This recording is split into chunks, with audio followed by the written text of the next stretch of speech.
My name is Dr. Fahamu PECOU. I'm a visual artist, scholar, curator, and the founder of the African Diaspora Art Museum of Atlanta, based in Atlanta, Georgia.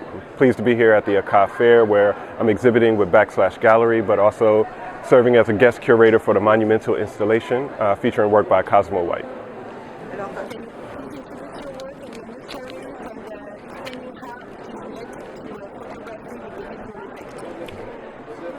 So my new series is called The End of Safety.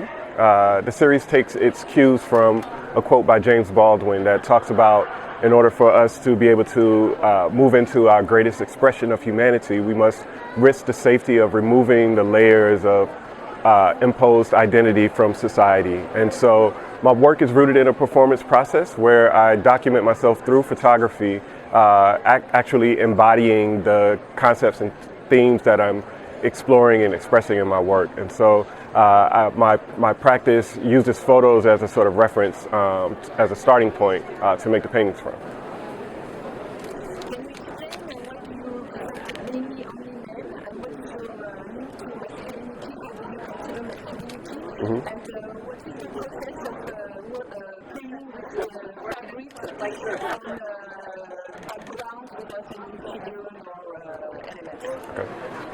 So my work has always explored expressions of masculinity, particularly Black masculinity, as a way of expanding the conversation around possibility for Black men, as a way of humanizing Black men.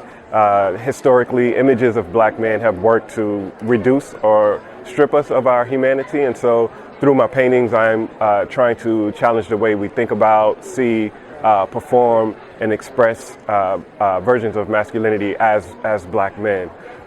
In this particular series, again, the figure is wrestling with these fabrics as a way of illustrating or demonstrating the struggle to break through the layers of imposition from white supremacy and society, ideas that are not necessarily in our best interest, the things that we have to remove in order to discover who we can truly be.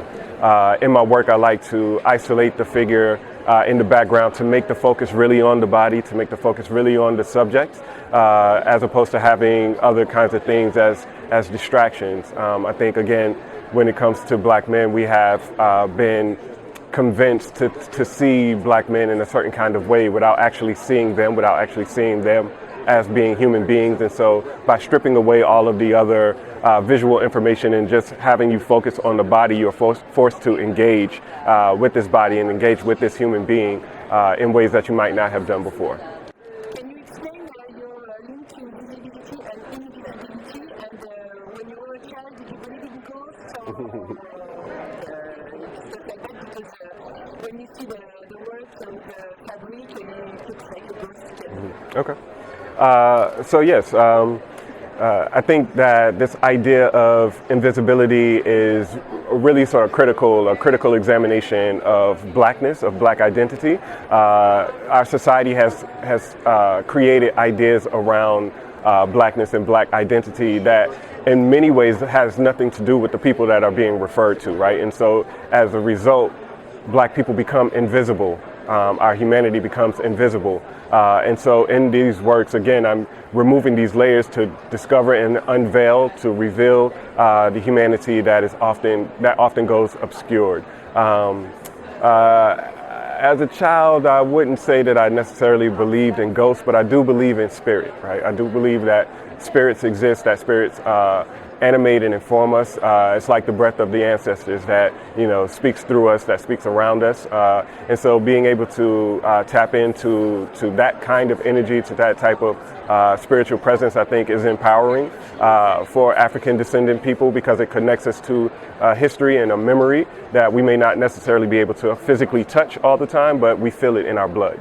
Specific aspect, do you consider that you represent yourself as Fahamu PECOU, and what's the purpose to that fabric that you play with? So in my works, while I use my own body, I never see them as self-portraits. They're not referring to Fahamu PECOU specifically, but more so I see myself as a performance artist. I am playing a role. I'm stepping into the various themes and ideas that I'm exploring in my work, and experimenting with them, experiencing them as a part of that exploration.